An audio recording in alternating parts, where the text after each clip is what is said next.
Every morning, before you do anything else, please take a few moments of reflection to start your day in peace and harmony. The beginning to your day is very important. It is then, in the beginning, that new forces are set into motion and given direction. For my routine, I set my intent to simply have a good day. That simple. The skill comes in making it your first conscious thought as you become conscious when waking. Simply say to yourself in your mind or out loud, I choose to have a good day today. This will take some time to master, but is well worth it. You may also choose your own things to say. Always start with I choose to be prosperous, loving, lucky, etc. Whatever you want. Now, if we want to act wisely and well, we must start by casting some light on the situation. You do not look for something or start work in the dark. You start by putting the light on so you can see what you're doing. You can apply this principle to every area of life. In order to know what to do and how to do it, you must switch on the light, or in other words, to concentrate and look within. Without this light, you will wander in all directions and knock on many different doors, never really achieving anything.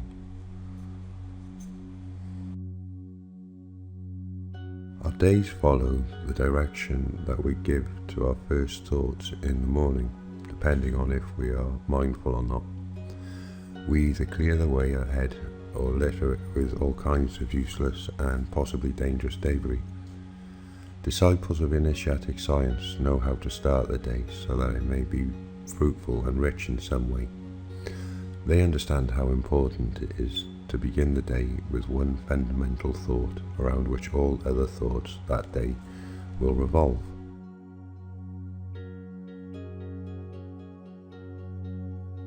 If you keep your sights fixed on a definite goal, an ideal, all your activities will begin to organize themselves and fall in line in such a way as to contribute to the realization of that ideal.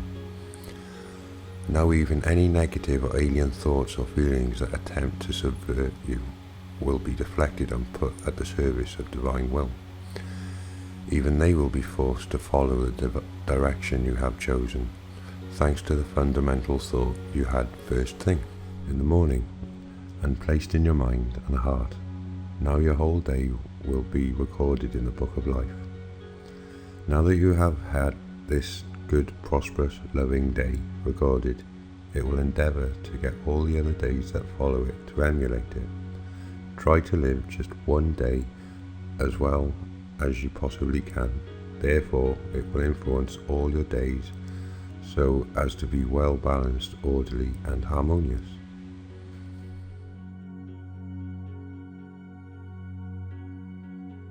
So now to fix that fundamental thought for the day, that initial ideal for you to contemplate, to meditate and to reflect on each morning before you do anything.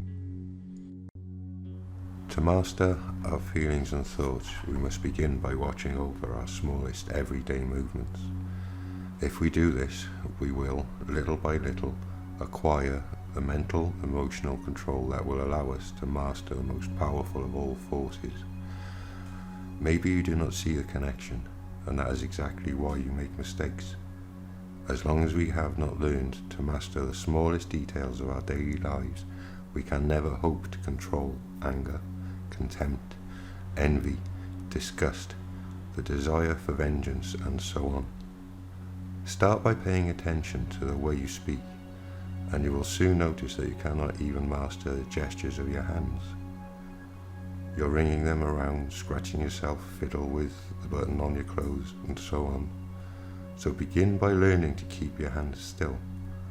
How can we hope to control the greatest forces beyond us if we cannot yet control our tiniest instinctive movements? The three fundamental activities which characterize human beings are thinking by means of the intellect or mind, feeling by means of the heart, and doing by means of the physical body. You must not believe that only the physical body is material. A heart and mind are also material instruments, but the matter of which they are made is far subtler than that of the physical body. The physical body is difficult to transform because the matter is opaque, resistant, and rebellious. But there are other areas made of subtler matter, our feelings, our thoughts, and these are easier to work with, enhance, and make more beautiful. So begin working on these areas, and the physical body will follow. Much more slowly, of course, but that does not matter. What is important is the knowledge that we can improve our whole state through the quality of our thoughts and feelings. Certainly this work will not produce immediate and spectacular physical changes, but little by little our inner work will transform our bodies too. You probably think nothing can be done to better the lot of humankind. Numbers alone make it an impossibility. From this point of view, of course, we are impotent, but there are methods which offer a solution. For instance, try to imagine the whole of humanity condensed into one sole being. Yes, imagine the whole world as one person. There at your side, and hold this person's hand. Give him much love.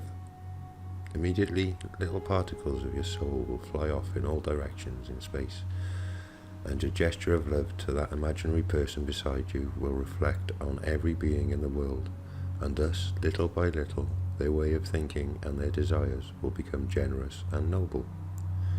If hundreds or thousands of us could do this, every being on earth would be suffused with a new divine breath.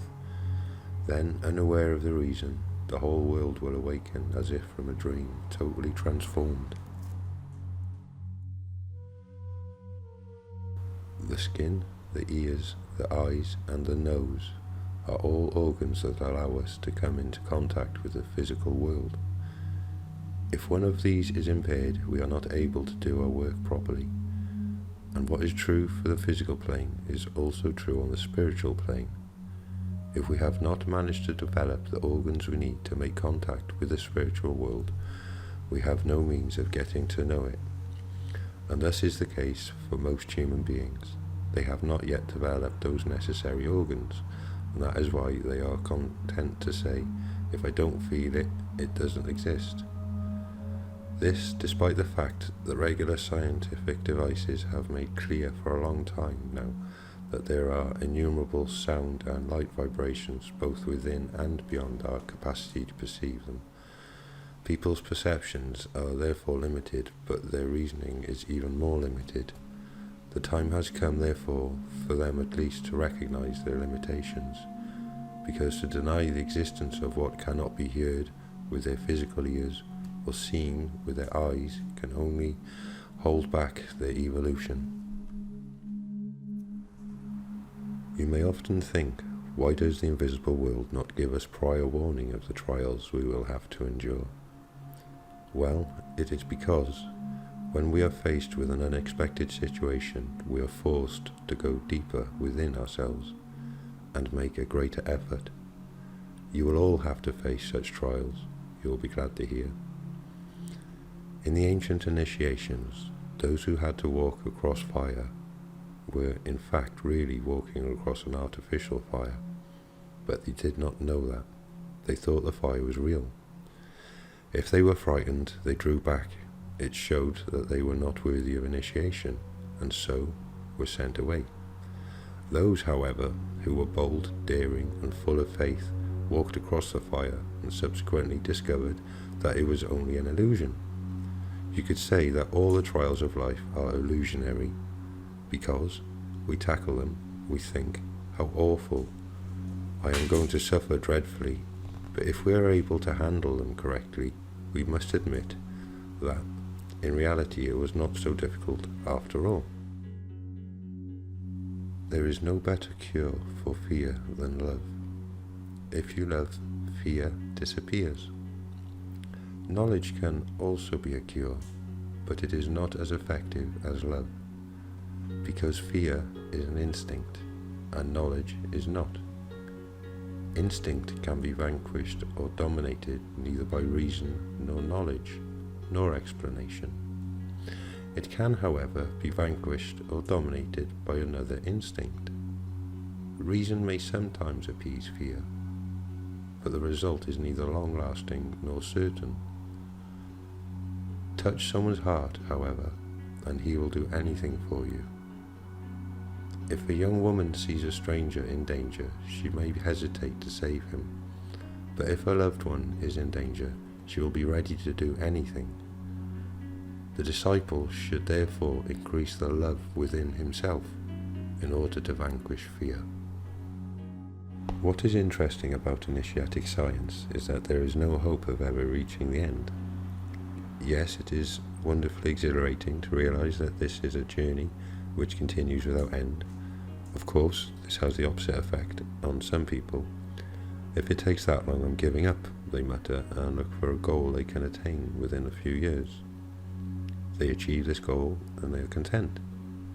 But they soon realize they are finished.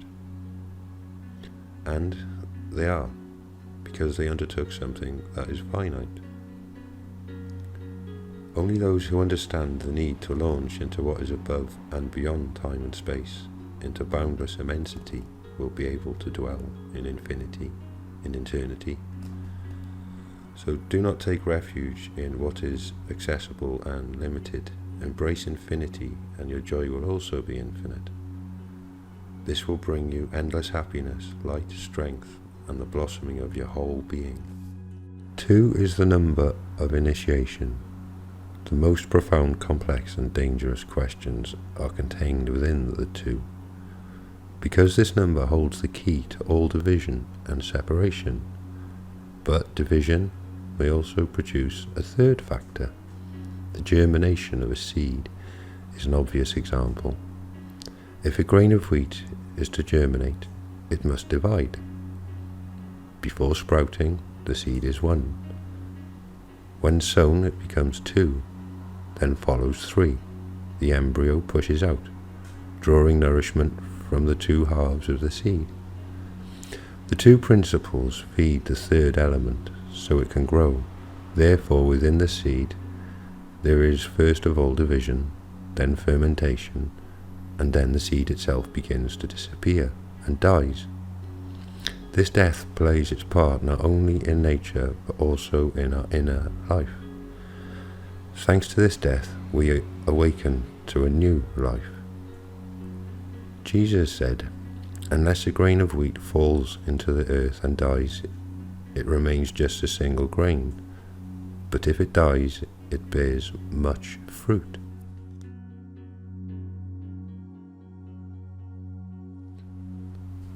Okay, so now that I've given you some ideas for your first thought of the day after you've